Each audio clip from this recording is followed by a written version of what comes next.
আসসালামু আলাইকুম। আজকে আপনাদের মাঝে শেয়ার করব সহজেই কামিজ সেলাই করা। প্রথমে কাপড়টাকে খুলে গলার বক্রমটা কাপড়ের সাথে লাগিয়ে নেব। গলার বক্রমের কাপড়টা মাঝখান থেকে সেলাই করে আমি জোড়া দিয়ে নিলাম। জোড়াবার পরে আমি 4 ভাঁজ দিয়ে কাপড়টাকে বক্রম যেভাবে কেটেছিলাম যে মাপে সেই মাপে আমি গলায়ও এই চিহ্ন দিয়ে গলার কাপড়টা কেটে নেব। 2 ইঞ্চি চওড়ায় ছিল বক্রম কাটা, আমি কাপড়েও 2 ইঞ্চি দাগ কেটে ওখানে চাকিন কেটে কাপড়টাকে আলাদা করে 2 ভাগ করে নিলাম 2 পাটের জন্য, সামনের পাট আর পিছনের পাটের গলা। এখন গলা পিছনের পাট ধরে আমি মাঝখান থেকে সেলাই একটা ছোট সেলাই দিয়ে নেব যাতে বক্রমটা সরে না যায়। পিছনের পাটে সেলাই দেওয়া হয়ে গেছে, এখন সামনের পাটের গলার বক্রমের সাথে কাপড়ের সাথে সেলাই দিয়ে নেব একই নিয়মে মাঝখান থেকে ধরে। এখন আমি বক্রমের উপর থেকে চিকুন করে বেশি বাহিরে না যায় ভিতরে না যায় খেয়াল করে বক্রমটা কাপড়ের সাথে লাগিয়ে নিলাম। আপনারা চাইলে আয়রন দিয়েও লাগাই নিতে পারবেন, যারা নূতন তাদের জন্য আমি মেশিন দিয়ে সেলাই দিয়ে দেখাই দিতে আসি। পিছনের পাটেও একই নিয়মে সেলাই দিয়ে নিলাম। এখন কাপড়টাকে ভেঙে মুড়িয়ে সেলাই দিয়ে নেব। বক্রমের সাথেই বাহিরে কাপড়টা না থাকে তার দিকে খেয়াল করতে হবে। একদম মুড়িয়ে ভাঙবো বক্রমের সাথে, বাড়তি কাপড়টাও কেটে ফেলে দেব দেখাবো পরে। পিছনের পাট সেলাই দেওয়া হয়ে গেছে, সামনের পাটেও একই নিয়মে সেলাই দেব।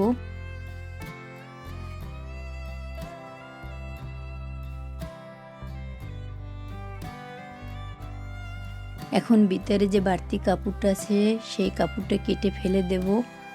সামনের পাটের কাপড় কাটা হয়ে গেছে, এখন পিছনের পাটের কাপড়ও একইভাবে কেটে ফেলে দিয়ে আমার গলায় বক্রমের সাথে কাপড় লাগানো হয়ে গেছে। এখন হাতা সেলাই করে নেব। হাতার মুখ বোটে সেলাই করে নেব। উল্টা পাশে 2 ভাঙ্গা দেব, প্রথম চিকুন করে একটা ভাঙ্গা দেব, পরে আর একটা ভাঙ্গা দিয়ে সেলাই দিয়ে নেব। উল্টা বাইল পাশ খেয়াল রেখে সেলাইটা দেব যাতে আবার সেলাইটা না খোলা লাগে। উল্টা পাশে 2 ভাঙ্গা দিয়ে অপর হাতাটাও আমি একইভাবে সেলাই দিয়ে নিলাম। পরে আমি বাইল পাশ করে সাইড থেকে একটা চিকুন করে একদম মুখোমুখি অবস্থায় চাপ সেলাই দিয়ে নিলাম। দোনো হাতায় একই নিয়মে সেলাই দিলাম। দোনো হাতা সেলাই দেওয়া হয়ে গেছে। এখন আমি বডির সাথে কামিজের বডির সাথে গলার বক্রমটা কিভাবে লাগাবো, কাপড়টা খুলে 2 পাটের এক পাটে সামনের পাটের সাথে আমি সামনের গলার কাপড়টা লাগিয়ে নেব। আমি মাঝখান থেকে ফুলের যে চিহ্ন দেওয়া আছে ওখানে দাগ কেটে নিয়েছিলাম, ওই দাগের সাথে গলার কাপড়টাও একইভাবে সেলাই দিয়ে নিলাম। এখন সাইড দিয়ে সেলাই দিয়ে লাগিয়ে নেব।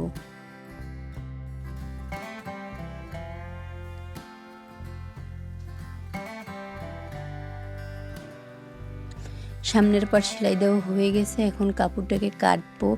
1 পয়েন্ট ভিতরে কাপড় রেখে কাপড়ের গলাটা কেটে ফেলবো।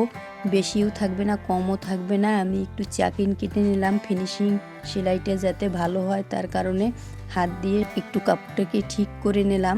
গলার সামনের পাটের গলা লাগানো হয়ে গেছে। এখন আমি পিছনের পাটে উল্টা বাইল দেখে আমি বাইল পাশে গলাটা রেখে সেলাই দিয়ে নেব। ওখানে আমি চক দিয়ে দাগ টেনে নিলাম, লম্বা করে একটা সেলাই দিয়ে কাপড়টা আটকিয়ে নিলাম। পরে আমি বক্রমের পাশ থেকে সেলাই দিয়ে এইভাবে ঘুরিয়ে গলার বক্রম কাপড় লাগিয়ে নেব। পিছনের পাটেও সেলাই দিয়ে বক্রমের সাথে লাগানো হয়ে গেছে। এখন কাপড়টা একইভাবে চিকুন করে 1 পয়েন্ট কাপড় রেখে সেলাই দিয়ে আমি একটু চাকিন কেটে নিলাম যাতে ফিনিশিংটা ভালো হয়, চাকিনটা কাটলে ফিনিশিং ভালো হয়। এখন গলায় চাপ সেলাই দেওয়ার আগে আমি পুটের ওখান থেকে সেলাই দিয়ে লাগিয়ে নেব। গলাটা বাহির পাশ থেকে না দেখা যায় তার কারণে আমি এক সেলাই দিয়ে এক সাইড লাগিয়ে নিয়েছি, পরের অপর সাইডেও একই নিয়মে সেলাই দেব। পরে আমি ডাবল সেলাই দিয়ে নিলাম।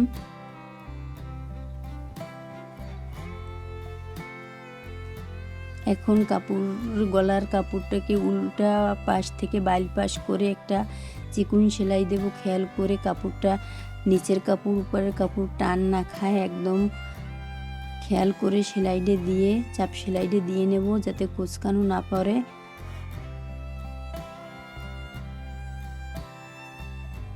ঘুরিয়ে এইভাবে সামনের পাট পিছনের পাটে একইভাবে সেলাই দিয়ে নিলাম। গলা সেলাই দেওয়া হয়ে গেছে। এখন আমি খোলা অবস্থায় হাতা লাগিয়ে নেব। সামনের পাশে তালপাট কেটে নিলাম।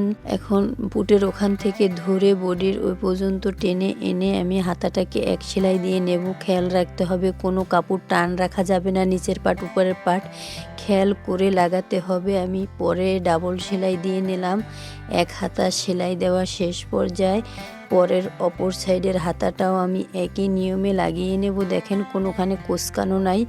সামনের পাশ পিছনের পাশ সবসময়ের জন্য টান রাখা যাবে না, হাতা লাগাবার সময় খেয়াল রাখতে হবে। আমি এখানেও পরের অপর সাইডের হাতায়ও তালপাট কেটে আমি বুটের ওখান থেকে ধরে বডির ওই জয়েন্টের ওখানে আমি লাগিয়ে একটা সেলাই দিয়ে নিলাম প্রথমে, পরে আমি ডাবল সেলাই দিয়ে নেব।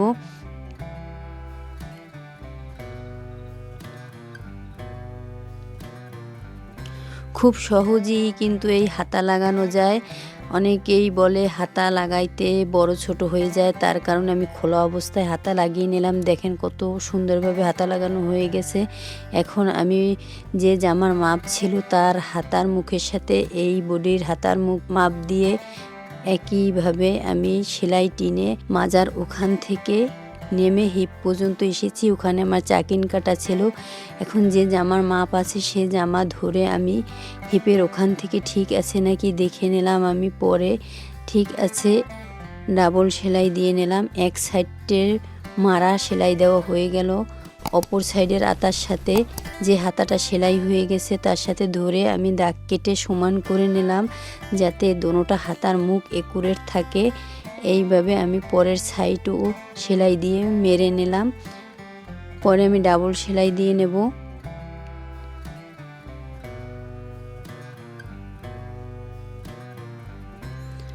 দোনো সাইডে সেলাই দেওয়া হয়ে গেছে।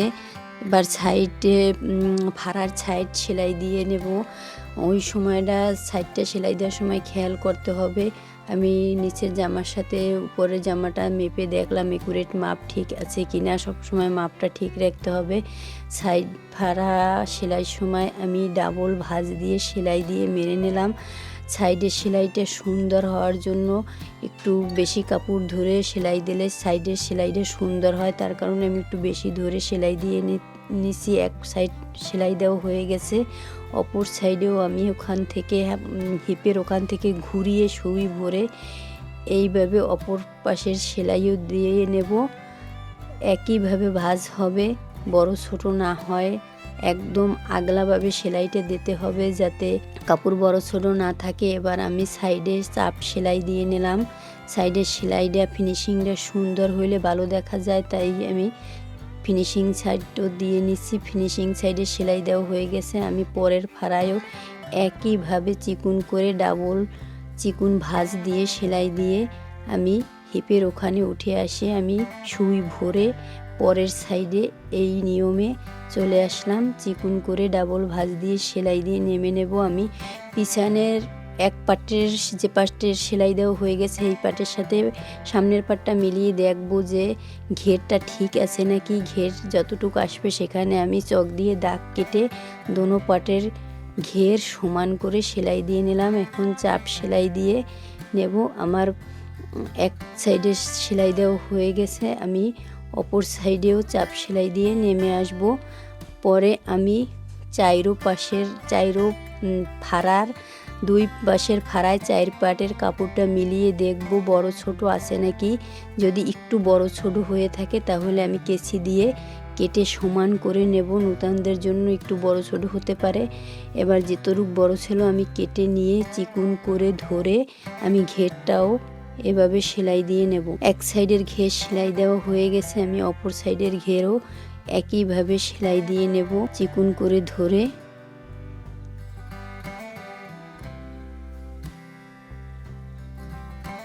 পরে আমি বাইল পাশ থেকে আরও একটা চাপ সেলাই দিয়ে নেব।